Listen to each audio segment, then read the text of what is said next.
টাঙ্গাইলের মধুপুরে জমি সংক্রান্ত বিরোধের জেরে প্রতিপক্ষের হামলায় 2 মহিলাসহ 5 জন গুরুতরভাবে আহত হয়েছে। স্থানীয়রা আহতদের উদ্ধার করে মধুপুর উপজেলার স্বাস্থ্য কমপ্লেক্সে নিয়ে গেলে কর্তব্যরত চিকিৎসক বাবুল হোসেন ও স্বপ্না বেগমকে উন্নত চিকিৎসার জন্য ময়মনসিংহ মেডিকেল কলেজ হাসপাতালে প্রেরণ করেন। অন্যদেরকে সুচিকিৎসার জন্য হাসপাতালে ভর্তি করা হয়েছে।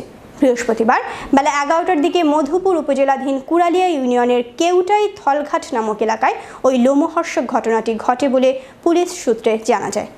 বাদী মহিরুদ্দিন জানান, বিবাদীদের সাথে দীর্ঘদিন যাবৎ জমি সংক্রান্ত বিষয় নিয়ে বিরোধ চলছে। এ জেরেই পরিকল্পিতভাবে হত্যার উদ্দেশ্যে এই হামলা। আমার নাকের গয়না ফলাই দিছে, আরে হালাইছে আমার বাইরে, ওই বাইরে যদি দিত আজকে আমার ভাইয়ের মৃত্যু থাকতো। হালাইছে আমার উকিল ভাইয়ের দাঁত ভাঙ্গে হালাইছে, নাক ফাটাই হালাইছে। বালু ফালানোর সময় বালু ফালাইতে গেলেই তারা আইসা বাধা দিল। বাধা দেওয়ার পরবর্তীতেই যেমন তারা আইসা আমাদেরকে মানে লাঠি লুটি নিয়ে আইছে, একজন রড মট নিয়ে আইছে। সেগুলো রডগুলো আমরা বাইক নিয়ে রাখছি।